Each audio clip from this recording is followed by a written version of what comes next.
Hello, comrades. Here I'm gonna be doing something very new for me personally and quite a bit new for this channel specifically. So I've been working on a certain thing for Payday 2 for quite a while now, and think I'm getting closer to being ready to show it. I've actually been showing it the entire time on my Twitch channel, but nobody watches that. But now I'm getting closer to being ready to show it to sort of a outer world, so to speak. And at least I hope that not long after showing it, I'm gonna be ready to actually release it to the public. But before that, I need to make a tier list video. Well, the point is actually not to make a video, but to compose a tier list and then to actually use it. So I thought might as well just make a silly video about it. I didn't really plan this a whole lot. Probably just gonna be a bunch of me being autistic about guns. So what I need to do here is to tier list an entire set of guns from Payday 2, but don't actually think of them as guns in Payday 2. I'm gonna look at them from the point of them being what they actually are in real life, with only, I guess, the caveats being their, like, terminal effectiveness on a human target not being, like, insanely accurate to real life. And also, I guess the ammo availability is not gonna be a concern, probably. We also need to imagine them not being in a sort of real-life economy system. Things like certain guns not being imported into the US or not being produced at all, things like that. Well, at least to a major degree. And so, inside this hypothetical economy, we're gonna have guns that are priced depending on how how effective they are and how popular they're gonna be. Basically, the demand, right, across a certain community of heisters, which is gonna be obviously dependent on how good the gun are and how popular it's gonna be. And this is gonna be the primary factor of the price of the gun, with secondary factors being their like the speciality of a certain gun, or their exoticness, or their I guess Gucci-ness, or high-techness, or some shit like that. Also the accessorizability, basically how flexible they are in terms of modding. But those are gonna be all secondary, of course, because the primary thing is gonna be, well, how likely a heister is gonna prefer this gun over the others in a potential situation of having a heisting career, if that makes sense. So I created there a bunch of tiers, haven't even named them, probably gonna need more, and so all of those are gonna be basically price ranges that are gonna be tied to demand of the gun, that's gonna tie it to how popular it's gonna be, that's tied to how good is it. Starting from lowest to highest, I guess we're gonna just start with an absolute piece of garbage like that is barely even a weapon. We're not gonna discard any weapons from the from this real life sort of, or something close to real life situation, or the perspective. So all of the guns, I guess I should say all of the weapons in this case, because they are not guns, we're gonna judge them based on just how good they are gonna be in combat. So these bows and crossbows are gonna be available for you to buy. Obviously, like, nobody's gonna take a weapon like that to a heist, but I don't know, I guess if you went insane, so then just for funsies, you are able to buy them at least for some recreational purposes or something. I guess inside of a single tier, since we're looking at this as being a price range, we're gonna allow like a slight fluctuation of price between all of the options in a single tier. So that way, I'm gonna be placing the sort of the best or the most expensive in a single tier at the beginning of it, to the left, and going to the right is gonna be the worst.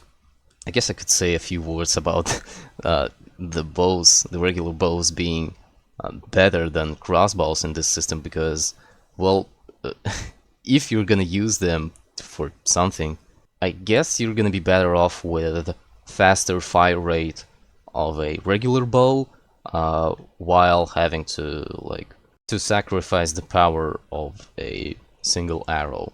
It's not gonna be effective anyway, nor from bow or the crossbow, but I guess if you're gonna use an arrow-based weapon, you're gonna be better off with just launching them quite a bit faster than launching them only a little bit more powerful. Also, the delay is a little bit of a factor because, well, with a regular bow you have to charge it before you shoot it, but the delay is like pretty minimal. So, but obviously, out of all of them, this being the most modern stuff, being the best, and this is just a piece of shit that is barely lethal. So we don't seem to have an air crossbow in this list. The list of guns is not completely full, as far as I'm aware. Like some of the newest guns aren't present, like the H-Car or the Contender. North Star isn't here. The I think the Scout sniper rifle is not here.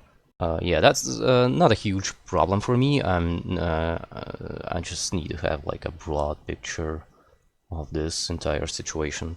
Although I would place the air crossbow at the top of this list probably because of just how rapid fire it is and how well, it has a magazine. As far as I remember, you can reload it pretty fast.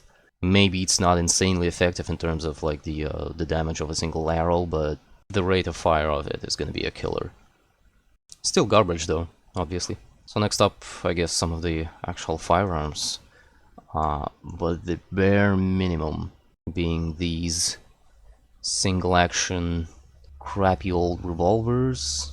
And I guess that's it, because the closest gun to have like next to them, I guess it's gonna be Walter PPK, but that's gonna be a tier higher because this is an actual like usable firearm despite the caliber being really weak.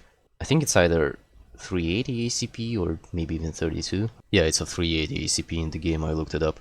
And so that is, despite not being like insanely effective, it's very much lethal, and compared to these revolvers, which are also using like not a joke of a caliber, but anyway, these are just single action revolvers which are gonna be a pain to shoot and even more of a pain to reload, with this being much more of a usable gun because this one has a break action cylinder. Not a break action, how do you call it, flick open or something. So this one at least is being reloaded with a speed loader, so 6 at a time. The cartridge is, I guess, a bit weaker than from a single action army, but yeah, the general usability of this is significantly higher than with this one. But again, not the same level of usability as a well, sort of modern semi-automatic pistol. So next to this guy, I guess, are gonna be our like really compact semi-autos, like these guys right here. Of course, the Glock being the best out of them. These two could have been like a tier higher just because of their like effectiveness in terms of caliber, but again, it's just the size of them. Obviously, inside of those, Glock is gonna be like more preferable, just because it's lighter. It's well, it's more compact than this thing, with their compactness being also a plus for some situations. So yeah, inside of this tier, despite all the options having like noticeable differences between each other, but overall the use case of them are gonna be like pretty much the same, with only a slight difference in price. I should also probably do that, yeah. So inside of this tier, going from right to left, we are obviously stepping up the caliber to 9mm with this Defender-sized 1911. I think the game considers these as 45 ACP, which I think they are available in 45, but this is a bit ridiculous, so probably we're gonna consider this as being 9mm by default, and well, I guess having 45 as an option. Obviously, both being like decently serviceable, with 9mm having an advantage of capacity and recoil control. I guess a decent accessorizability. I need to figure out a different word for that because this sounds stupid. Customizability, maybe? Modability? I don't know. Anyway, the Glock 26 obviously being the king of all three, being even more accessorizable, having larger magazine, also compatible with regular Glock mags, including the 17 full-size mag and a 33 round stick for some reason. Also definitely wins in size and weight compared to 1911 Defender, and maybe even the PPK. But looking at all of them, obviously they are in the same tier just because of their usability, which comes down to their size and the barrel length. They're going to be roughly similarly effective. Next up, after those, we're not going to step up to like normal full-sized semi-auto pistols, but we're actually going to probably step up to break-action shotguns. Just gonna find all three, I think there is in the game. Yeah, I think that's it. So with break-action shotguns, and I think with like semi-auto normal full-sized pistol being higher than those, actually I think I'm gonna lower them even more. Yeah, like that, because you're gonna be like, if you're gonna choose one gun for like I don't know, having a single gun and it being as universal as possible in a this sort of heisting situation where you're gonna need to shoot a lot, you're still probably gonna be better off with a compact semi-automatic pistol than with a break action shotgun. Shotguns, obviously, like especially in a regular 12 gauge caliber, and especially with this barrel length, they are gonna be very effective, very lethal, not as finicky to use as a single action revolver, but still not as straightforward to use as a semi-auto pistol, and just their capacity is what like completely kills them. Because even with like compared to them, a step up being a pump action shotgun or a tube fed semi-automatic shotgun, or even if we're talking about a regular box magazine, the capacity is still a big problem for these guns. Having like 5, 6, 7, 8 rounds in a mag or a tube, it's still not a lot. Considering that, 2 rounds is just horrible. Speaking obviously from the perspective of a heisting situation, not just shooting a single intruder that break into your house. We are gonna want to shoot a lot, and with these guns it's gonna be a pain in the ass. But they are, of course, significantly more effective and lethal than these two guys. So out of all three, I guess this being the most expensive, not just because of this, not just because of its barrel length, which obviously could also be a downside depending on how you look at it, but it is a possibility of having an advantage that these two don't have. And also this particular shotgun feels more sort of boutique, more Gucci, as I've been saying. So that also probably gonna be like a bit of a step up in price. But with those two, actually this one probably is a better choice because this one doesn't have exposed hammers. Also, when comparing these guns, we could also take a tiniest bit of consideration, remembering that these are actually the guns from Payday 2, and they are gonna stay in Payday 2. So in terms of their assets, right? I mean the game assets, the models, the textures, the sounds, the animations. So we can actually take that as a tiniest consideration and think about what heisters are gonna prefer when choosing between those, all other stuff being equal. So even if this break action didn't have exposed hammer, and so a tiny bit longer reload animation, the model is not very good and the animations are just atrocious. So out of these two, heisters probably gonna prefer this one, which I think could be a reason for this gun to be more popular and having more demand, and because of that being a bit more expensive. But that is, again, is going to be the least consideration we're going to have. Alright, so after that, it's going to be the time for regular semi-auto pistols, which I'm going to quickly compile right here. So there they all are, and I'm actually thinking of dropping down a couple of them, like these two, because I'm not sure if they are significantly more effective than these compact semi-autos. Like these two are considered full-size pistols, but Luger not having like insanely long barrel. The Mauser do have a long barrel, but just the hassle of loading with clips is gonna be what kills it, and with Luger it's the magazine capacity, among other little things. I think I would kind of place them like that. Not sure which of these two is better. I would probably choose Luger, just because it has mags. Also, like, slight ergonomic factors are definitely on the Luger side. Not sure about comparing these two between each other. PPK having mags and being insanely compact and insanely more ergonomic compared to this piece of broomstick.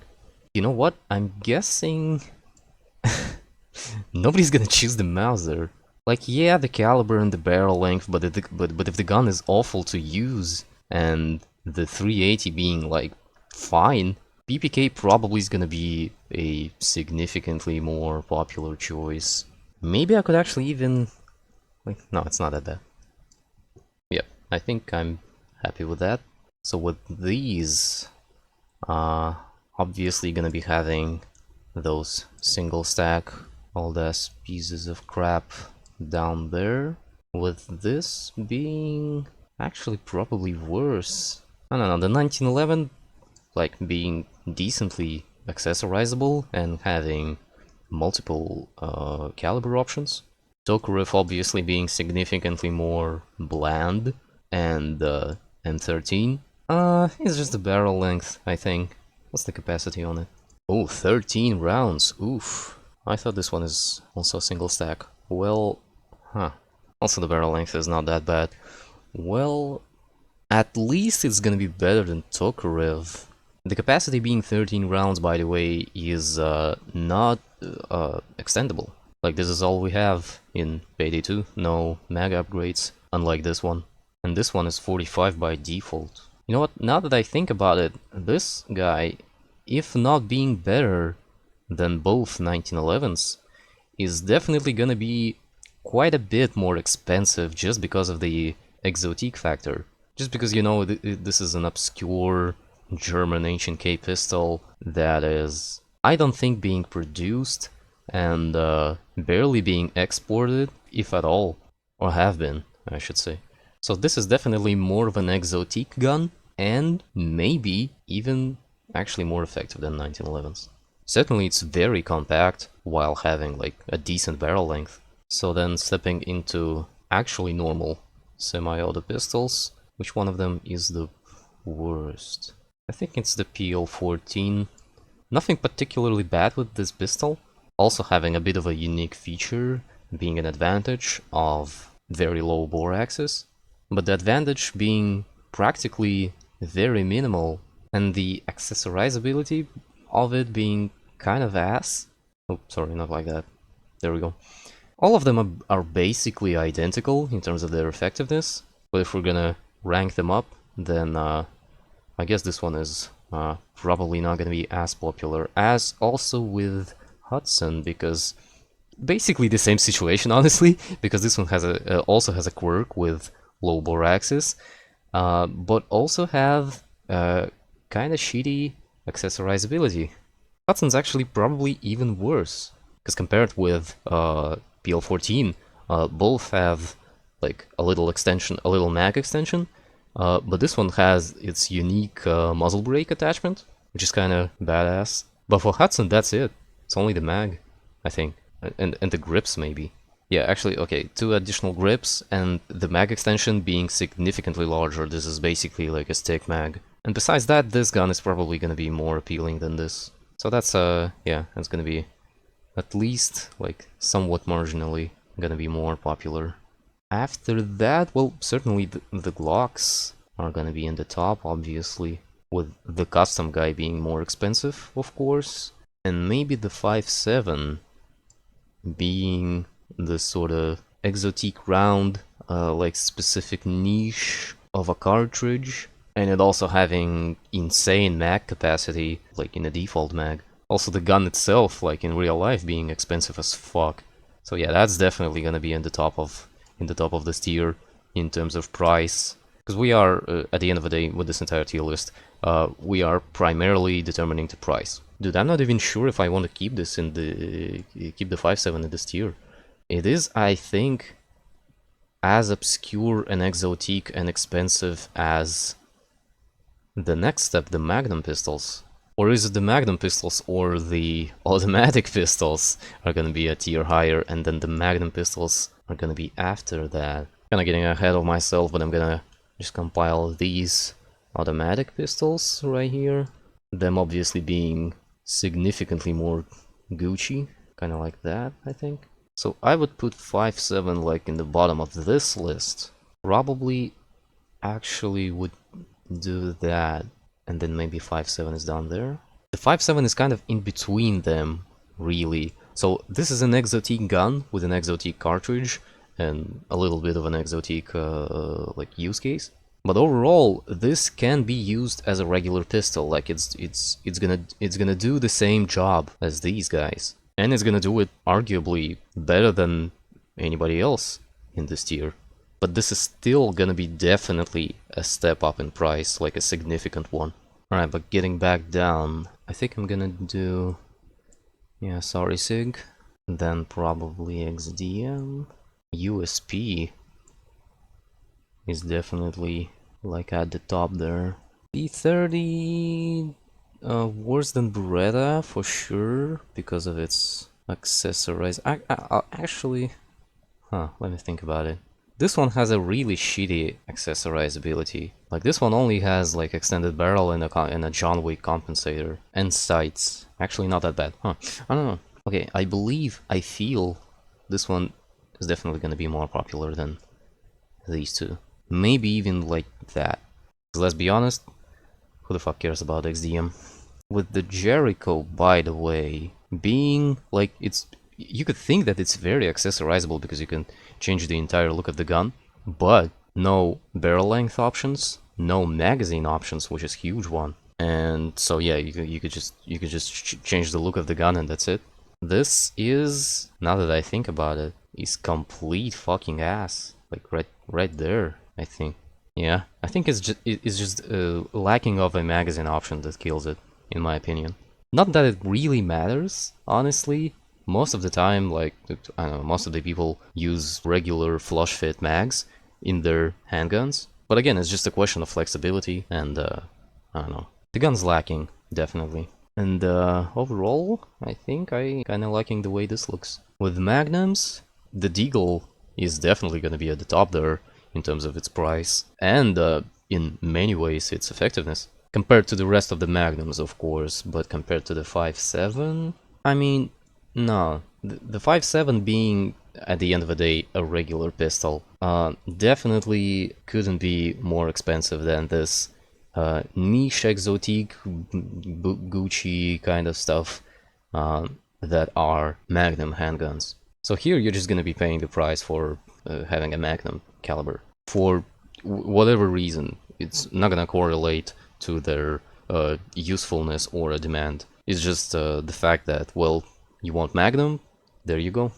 Having a Magnum handgun is for showing off, and showing off is what is the most expensive in both this world and in real world. Auto pistols are a completely different thing. They are fully automatic, which of course drives their price to an insane degree. Again, despite how useful it might be, full auto is for sure a very expensive feature to have. A luxury, I would say. Comparatively between each other, I'm pretty sure for these two, but I'm not quite sure for these one. Maybe I should have them like that. Beretta, honestly, is gonna be probably more popular. Also, it's a more niche, exotic Italian gun compared to CZ, which I don't think, by the way, exists. Like the auto variant of a Shadow 2, which was purely like a competitive shooter kind of thing. I don't know what the fuck overkill we're thinking of, but it is what it is. Guess you could just call it a conversion. And in this way, Like personally, in terms of its effectiveness, I would probably choose the CZ, not only because of lower bore axis and like a sort of much more modern design and having a fully automatic, this being a 3-round burst, of course. Accessorizability is, I think, a bit more fun on CZ. But yeah, again, the 93R is just like a cult piece. It's a quite a legendary gun, I must say. So yeah, you're probably gonna be paying more for that one. So right after that, I'm gonna be our machine pistols, naturally, which are like something in between of fully automatic pistol and a submachine gun, for which the main difference is basically just the size and the ability to holster them, like as a sort of as a handgun. So this is what I think a machine pistol tier is gonna look like. There should also be a PM9, but it's not in the list. So we're definitely putting this guy to the very end. The MP9 is almost an SMG. It's like barely keeping itself inside of the machine pistol category. Same as the SR2. Just because, yeah, these are quite large machine pistols, and the barrel length on that is quite impressive. It's just the modularity of the modularity. That's the word. So the modularity on this is not as impressive as with the MP9, for example. But yes, still that could be easily holsterable, I think.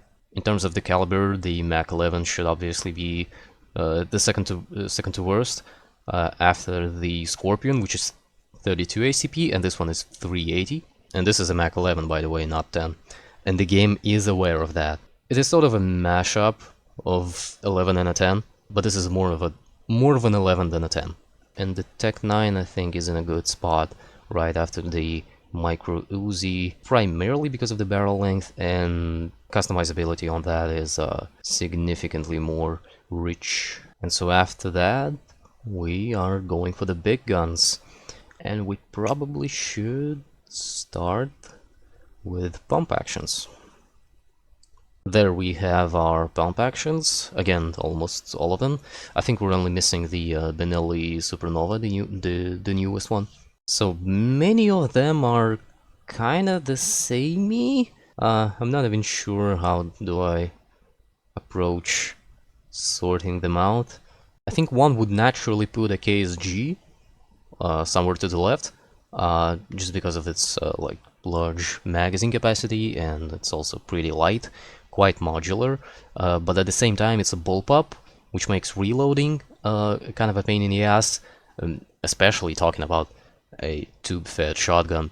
But also being a bullpup means that it couldn't be, you're not going to be able to double load it or quad load it, which is a plus for many of these tube shotguns. So KSG probably not actually being the best option you could have.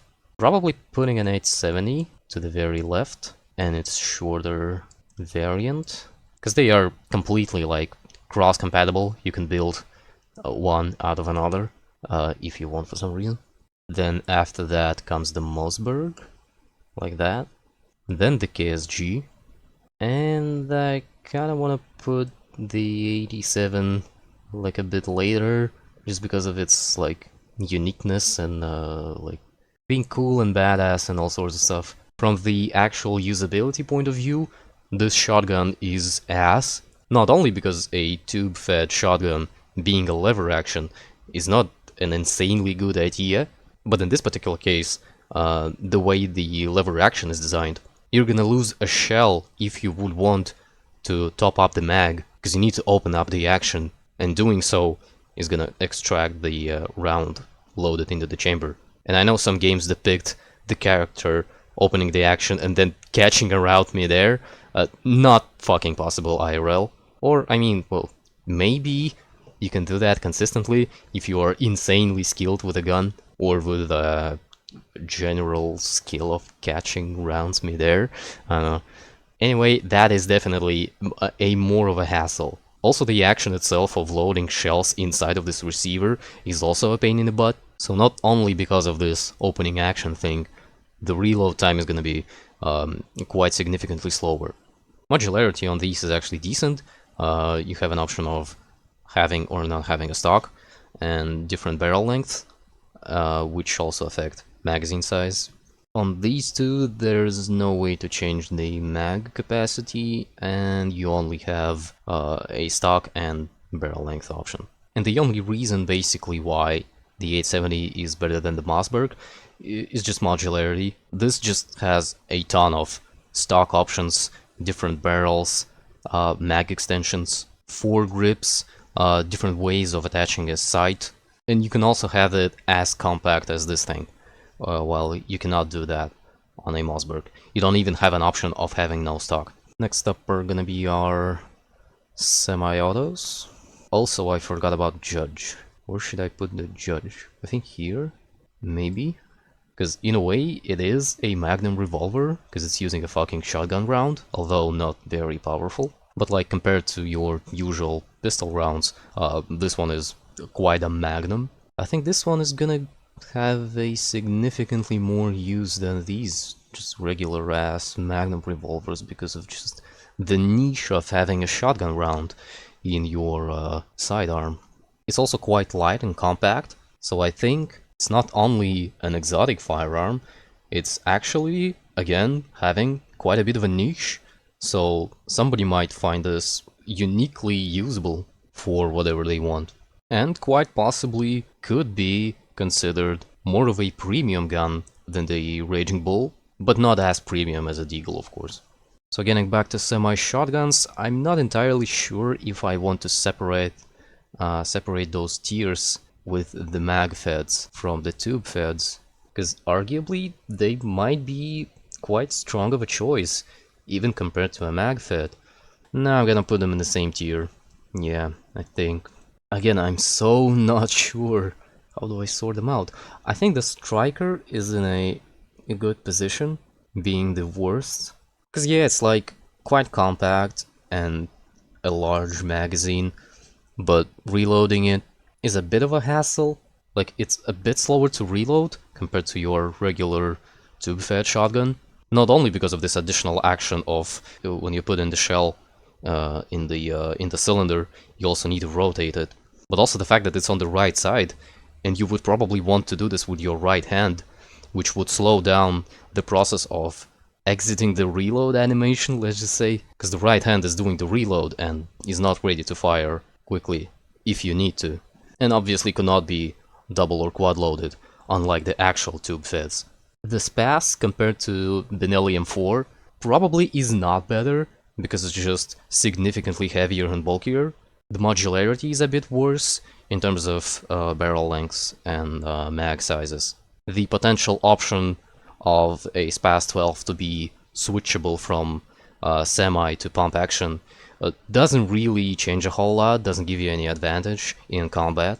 Probably will want to use semi-auto anyway, and you're most likely to use, again, in combat, rounds that are gonna be completely fine in terms of cycling the action. Because the pump action thing primarily is meant for the police, for non-lethal rounds, stuff like that. The only, like, factual advantage of a SPAS compared to Benelli 4 is a one more round in the mag, if it's extended, so it's 8 compared to 7. Not a huge deal though, right? So considering all of that, I would say Benelli 4 is definitely going to be more favorable option, but the SPAS is, again, is just a cool factor of the gun. Just the fact that it's rare and unique and has significantly more character, probably gonna make it a little bit more expensive, but not a whole lot. Also, I'm not sure if double loading a SPAS 12 is possible, technically, because you need to hold down the button right above the loading gate in order to open it and to load the shells. I think I've seen a video of somebody animating the SPAS 12 being double loaded. Not sure how possible that's gonna be in real life.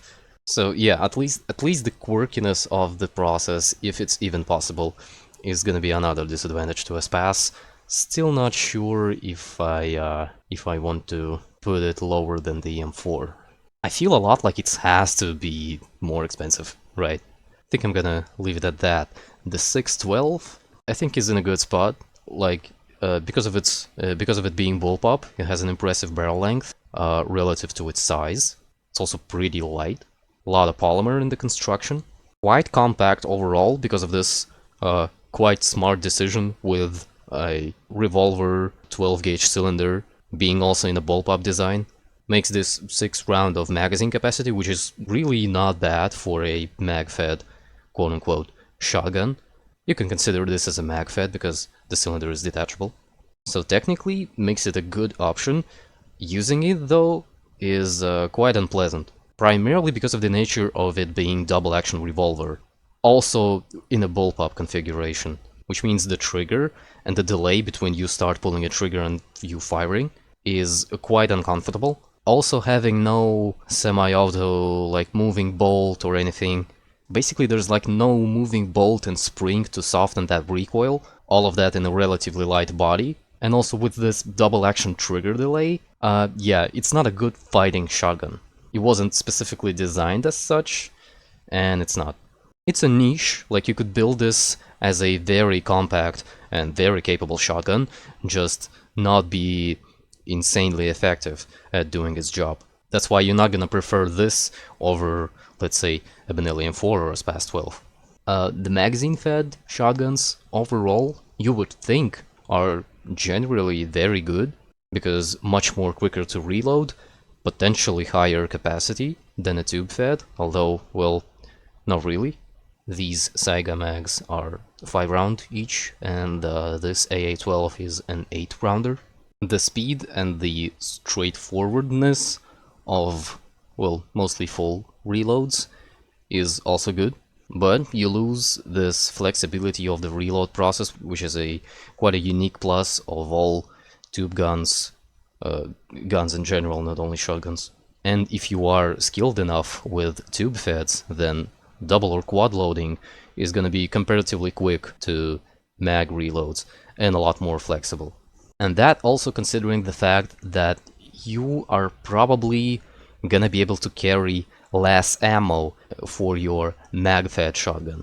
Box magazines themselves, especially if we're talking 12 gauge shotgun, and especially if we're talking drum magazines, like the mags themselves add quite a bit of a bulk that could otherwise be used just to carry more ammunition outside of the magazine. So I believe it would make quite a lot of sense for you to be able to carry much more ammunition if you were to use a tube-fed shotgun and not having a need to carry your ammo inside box mags. So that's going to be another little thing to consider. In terms of price, just because of, I guess, complexity and the technology behind it, mag-fed's surely going to be more premium. By the way, this bullpup thing is basically this gun, but converted to bullpup, so not only you have to, like, theoretically pay for a regular Saiga first, then you need to convert it and to add this bunch of nonsense to it. So it is for sure gonna be more expensive and also more niche because it's a bullpup fucking Saiga. And an AA-12 obviously being the most expensive. First of all, this is the only full auto shotgun out of a bunch. It's a military grade thing, almost never been in the hands of a civilian, almost. We also don't have an SKO-12, again the latest drum mag shotgun in here. I guess I would put it behind an AA-12. First of all, it's again not full auto, it's semi. And second of all, it's a gun that was made for a civilian market, so it's gonna be significantly easier to obtain, even outside of this paradigm of this real-life economy of civilian versus military stuff. An AA-12 still should be significantly more exotic thing. Next up, the bolt actions. I would probably put them a tier lower than the semi-auto shotguns, I think. The thing with bolt actions is that they are supposed to be sniper rifles, so that requires a high level of precision in designing and building them, which ultimately gonna bump up the price quite a bit. But, again, we don't have to look at them from this perspective too much, and then giving just slight look at that aforementioned factor and evaluating their effectiveness overall, I think we're probably going to need to separate these into different tiers actually, with Thanatos obviously being like some of the probably most expensive guns out there. And with truly boutique sniper rifles, they are gonna be also somewhere up there. And I don't see my MSR. I found it. So yeah, out of these, the MSR probably should be better than R93, and the Desert Tech arguably better. Because you know, the whole bullpup thing kind of scratches that exotic and niche kind of factor. Also, I forgot a WA2000 while I'm at it, and again, I'm not seeing it. There it is. No, Walther is actually gonna be way up there. Probably even like pretty close to these ones. Actually, maybe even more expensive than all of those. Because this is an extremely exotic gun, but not very niche gun. It's like it's actually very good because it's a semi-auto, and it's also a sniper rifle. And it's also chambered in a significant round, like not as powerful as with these guys, 338 Lapua, but 300 Win Mag is the largest I think WA2000 is available on. It's pretty close. It's pretty close. And yes, it's a bullpup. Yes, the magazine is not big. And the gun is heavy and bulky and boxy as fuck. But just the fact that it's a semi-auto, having quite a decent accuracy, would actually make this rifle insanely good. It's just the fact that even when it was available, it was insanely expensive. And now being an obscure and rare and exotic kind of thing, the rifle is pretty much a unicorn. But it also being good, especially for the kind of scenario that we're having, I think it very much deserves such a high spot. Talking about these guys though, this is more of a DMR by the way. And these are also kind of more of a DMRs, but they are lever actions, so they are slow DMRs. And also same with these, because these are supposed to be just 7.62.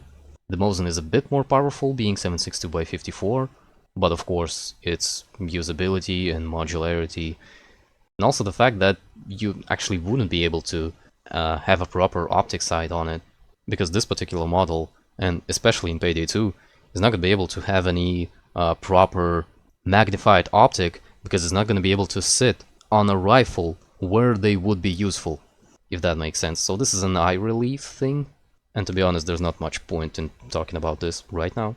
So Mosin is actually probably going to be like in the bottom of this tier, because of just how cheap and available and shitty it is.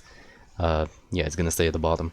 In terms of effectiveness and the correlated price, actually it makes a lot of sense to lower it down quite a bit. Not sure where though. Honestly, it feels like the Mosin kind of make a lot of sense down there with break action shotguns. I think its usefulness is kind of comparative to these guys. Not sure if I like the idea of a 7.62 by 54, although shitty bolt action rifle, but for it to be as available as a break action shotgun. I don't know, it feels very right for some reason to put it there, so I'm gonna leave it there for a moment. The old Winchester lever action, man, how likely it would be for me to buy that instead of a pump action, to be honest. I mean, not a whole lot more likely. Like, yes, it has a decent mag capacity, with quite a weak round, like almost a pistol round. And yes, it's accurate, but we only have like a single sight option. And I don't think it's realistic to even think about the possibility of putting a red dot on it. So yeah, long mag, very accurate, kind of fast fire rate, like comparatively. But yeah, I would trust the shotgun more, even if it's a pump action. So that's gonna probably stay in here. This lever action though is Gucci. It's not like a precision rifle, so I don't think it's gonna be more expensive than those bolt actions, but it's still a fancy ass rifle in a big caliber and decently usable. I'd say it's on par with these mag-fed bolt-action rifles, although not in a insanely huge caliber like it's a regular 7.62 NATO. We assume they are in 7.62 NATO, which they are most likely gonna be in. SVD is definitely a step up, because it's a semi-auto, not as accurate. Basically a DMR, just uses a bit more powerful round. Low mag capacity, so yeah, that's gonna be sort of an entry-level DMR. And speaking of DMRs, let's start assembling the DMR list. So here we have our DMRs, but I think it kind of makes more sense for them to be more expensive than our regular assault rifles, and we didn't even touch our full-sized submachine guns yet, so we're gonna go back to our rifles later and gonna sort out our SMGs for now. So I think here are all of our submachine guns, which means they are fully automatic, pistol caliber, carbines, which means meant to be fired with both hands as a rifle, but using strictly pistol calibers. With only exception to one of these rules is this sub 2000, which is semi-auto only, but at the same time is more of a submachine gun than, well, anything else. It's definitely not a DMR, it's not an assault rifle, it's not a sniper rifle, it's not a pistol.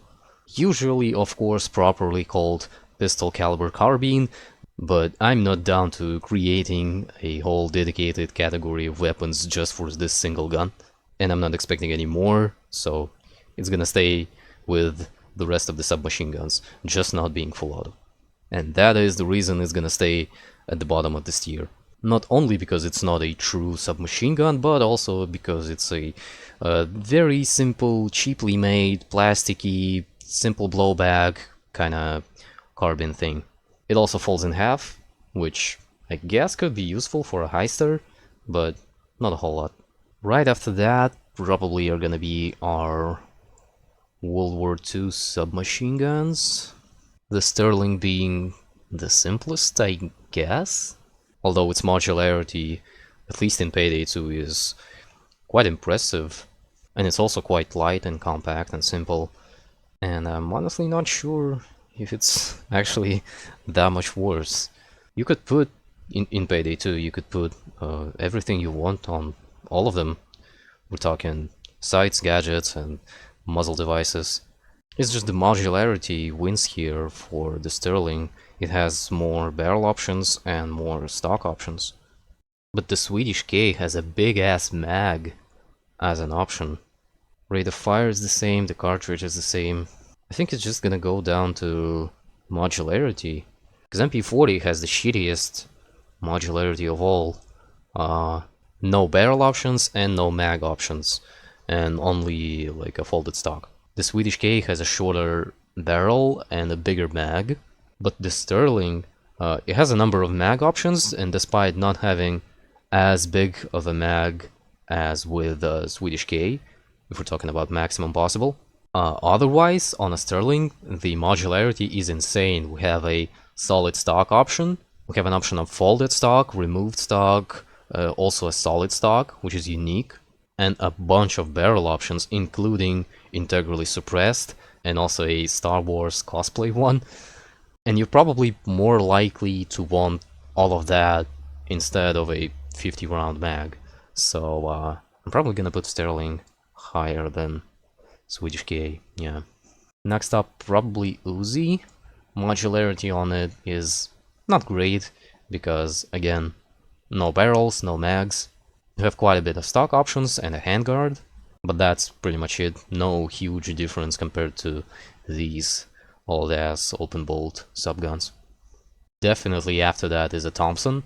Thompson, despite being probably significantly less usable than all of the bunch, because first, 45 ACP, second, a drum mag, third, the size and the weight, and weird ergonomics, and honestly, the ability of putting sights and gadgets is questionable. But despite all of that, a 45 ACP drum and quite a high rate of fire makes it more sort of a exotically niche guns, even if we're not gonna talk about the gun itself being extremely expensive back when it was available. It's more of a vibe gun and a specialty gun. having this drum. So it's yeah, gonna be on a more of an expensive kind of side compared to these old subguns. But with newer ones, it's actually kind of hard to decide.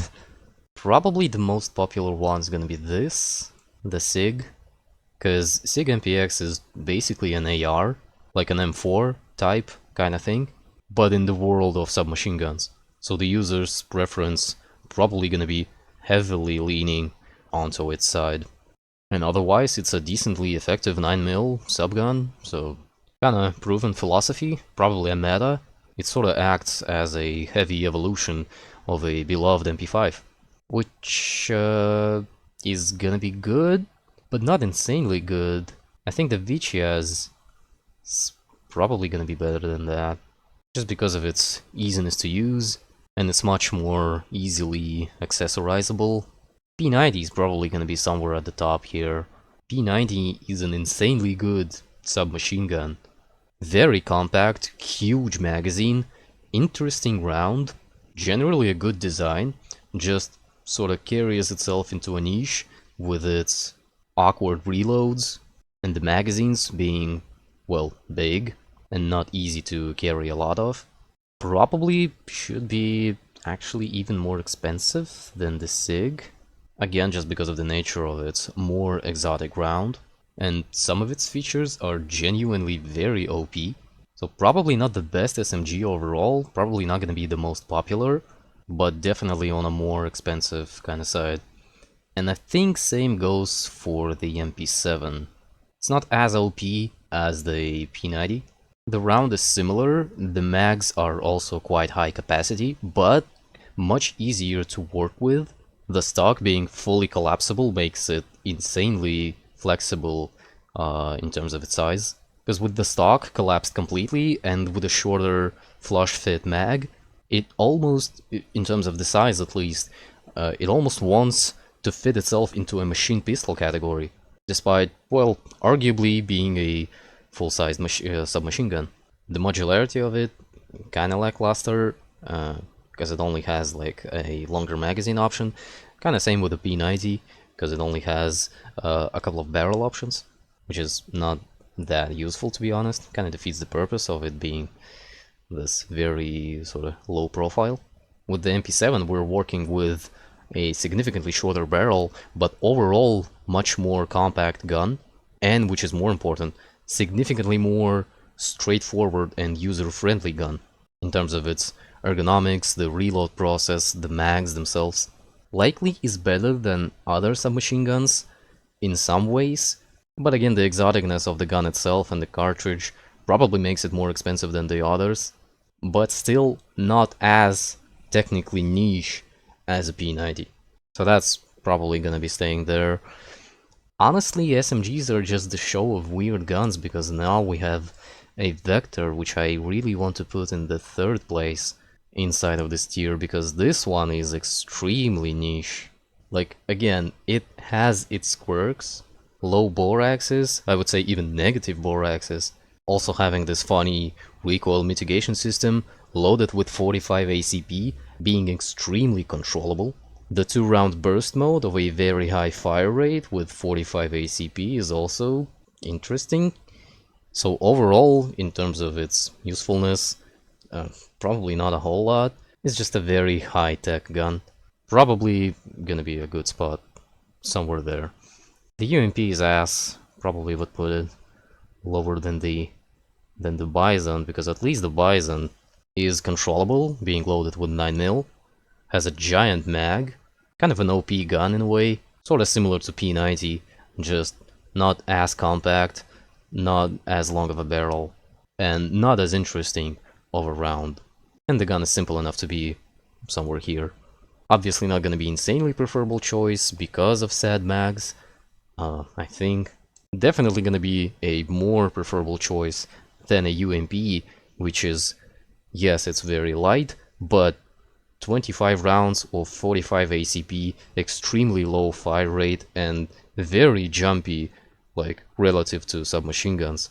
It's alright, it's fine, just not really much of a point of having it in 45 and with such a low rate of fire. Anything to the left of that is gonna make much more sense as a submachine gun. Alright, now the fun part, the assault rifles. Let's get this shit show started.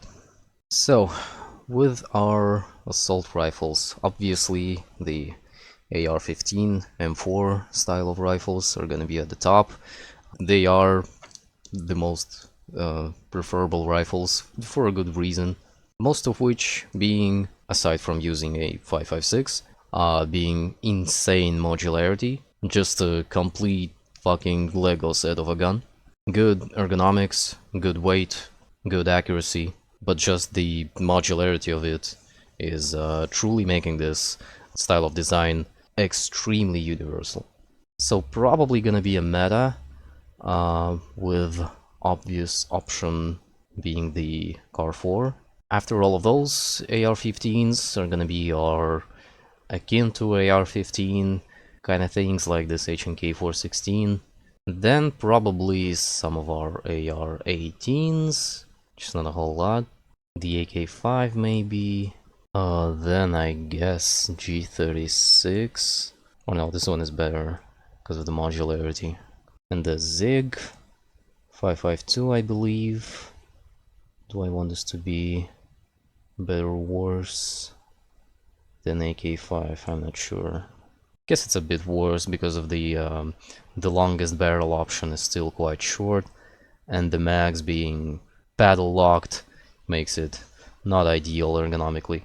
But G36 with its padlocked magazines also have a lot of modularity, a lot of different barrel options, handguards, stocks, and it's cooler, I guess. By this logic though, the brand should be lower, I think. There maybe? Or there actually, because modularity sucks on it. Actually, now that I think about it from the modularity standpoint, AKs should probably start like where? I think right after G36 is crank, RPK. This one in particular though, the crank, is gonna fall behind a lot because its modularity is not nearly the same as with normal full-sized AKs. The AK-12 is like the modularity is like decent, but still gonna be worse than CZ because of its ergonomics. Actually, I'd put Bren higher than AK-5 because the ergonomics is significantly better. The AK-5 doesn't have a bolt release, the charging handle is on the right side. The magwell on it, I would guess, probably stinks. And the fact that you can swap out the stock and the handguard compared to CZ doesn't change a whole lot. Yeah, and this way the AK-12 falls in here perfectly because it has slightly worse ergonomics than an AK-5, having rock-in mags. The modularity of it is also slightly worse, having no barrel options, no handguard options.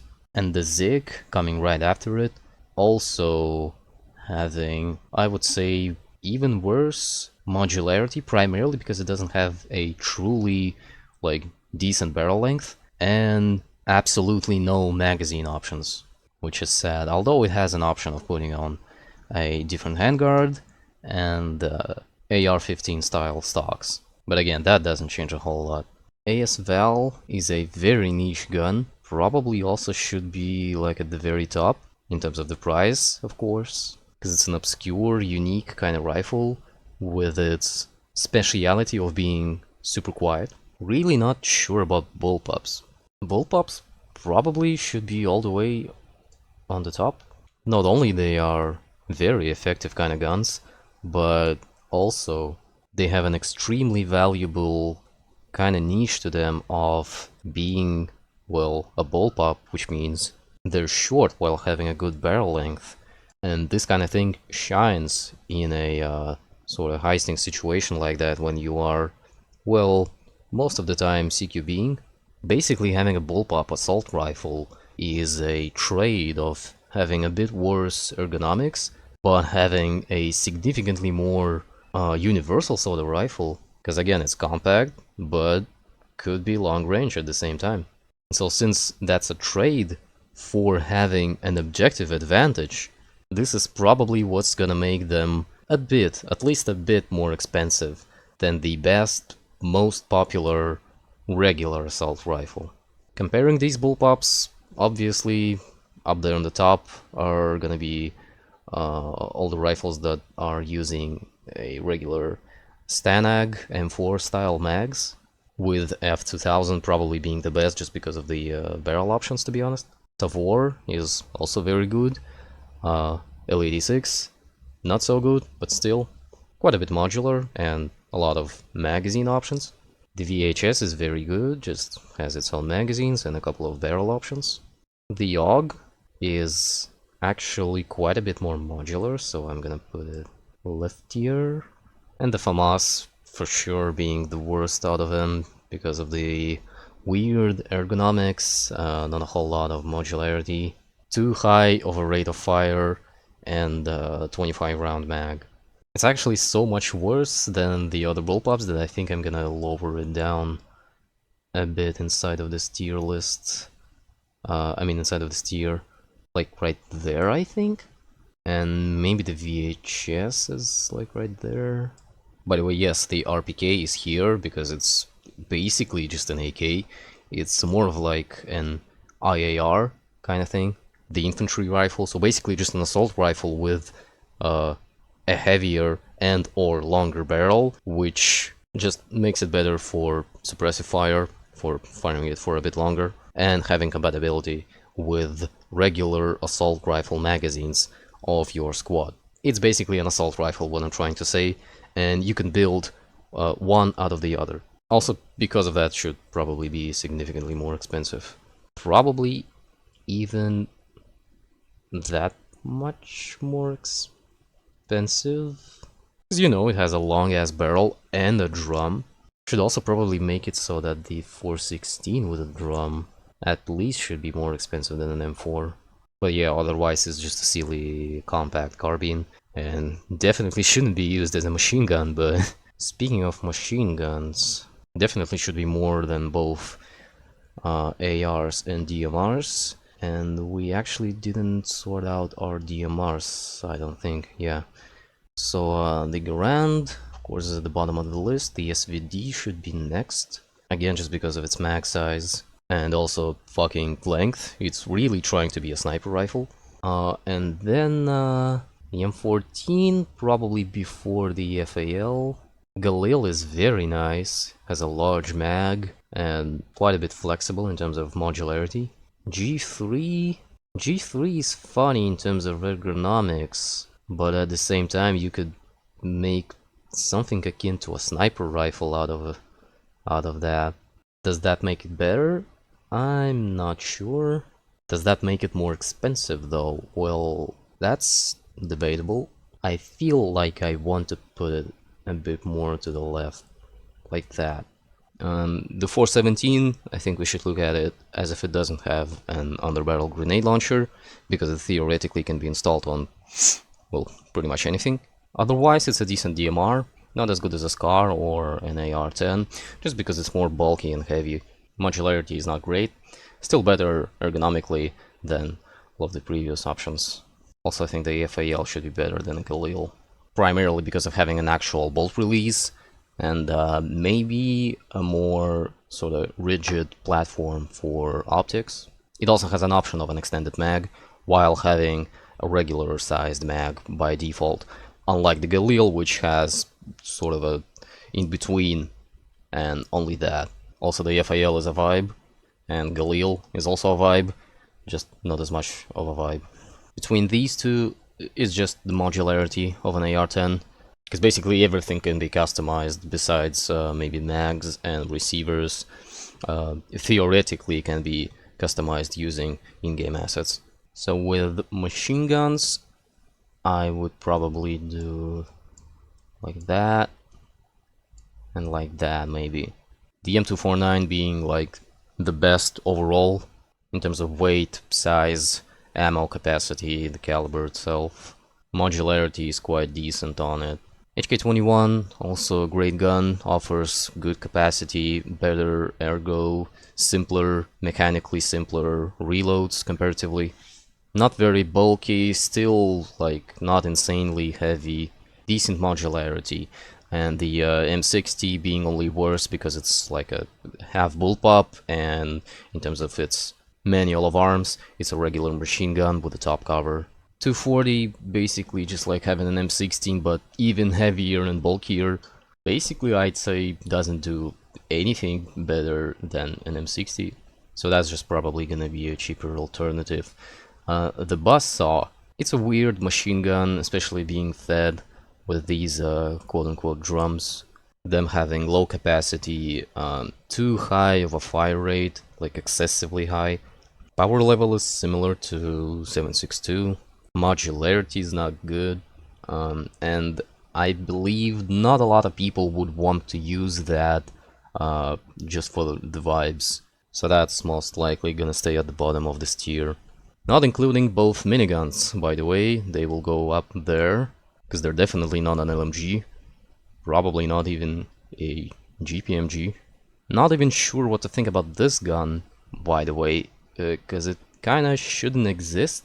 I mean, it's a half fictional gun, and I'm not talking about all these gubbins that make it portable. I mean, the gun itself, it's based on a so-called micro gun, which is a minigun in 5.56.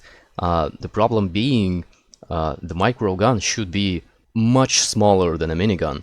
And the minigun, by the way, depicted in the game as being as huge as in, I don't know, Serious Sam game or something.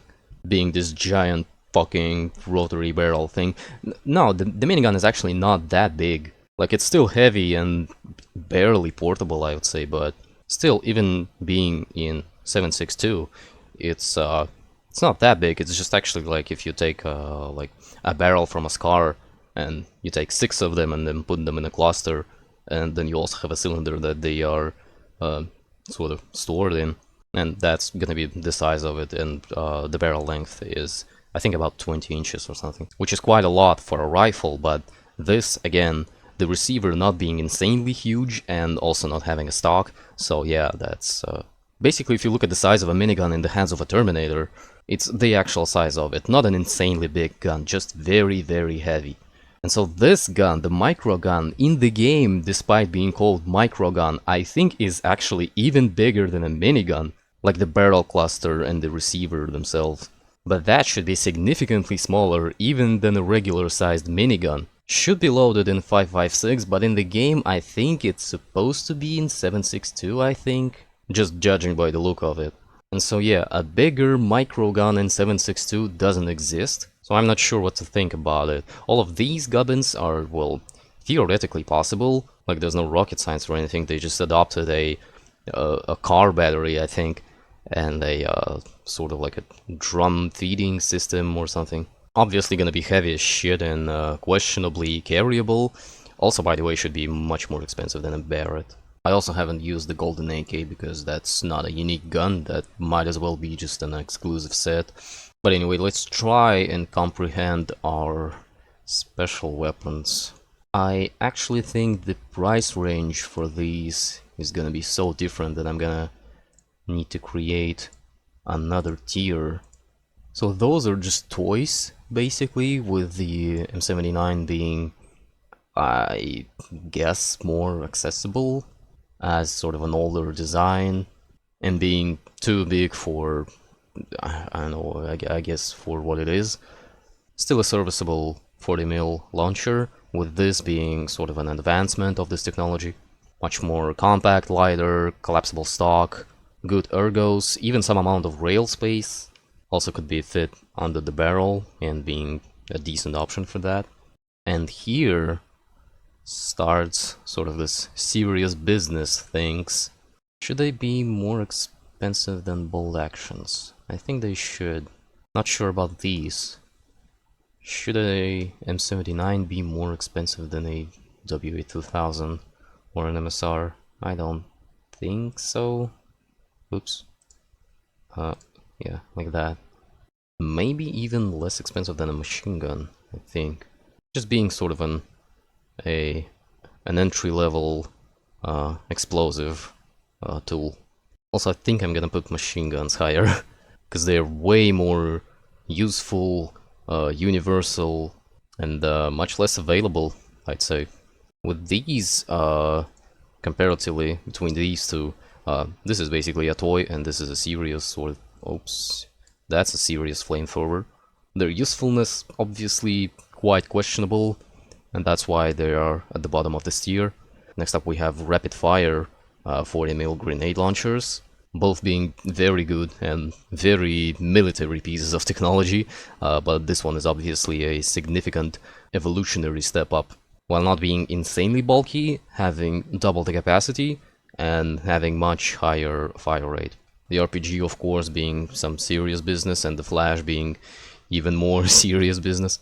And the XM25 just being this really obscure, barely produced, very high-tech piece of machinery, although it should be high-tech, not being as much in the game, of course. Again, just being an extremely unique gun, probably being more flexible than everything else. And I guess that's pretty much it. The saw, not even a weapon. I guess you should be able to just get it, not relying on a service of your, like, criminal weapons dealer, for which you're gonna overpay a lot. Like, obviously the saw is a great tool in a heisting world. By its sheer value, could be like right there, because it allows you to basically skip some heists. Although if you look at it from a realistic point of view, you're definitely not taking this in a secondary slot, because you're not holstering that on your hip. And being only in primary, you're basically losing a gun, like your actual good gun. And yeah, it just doesn't make sense here.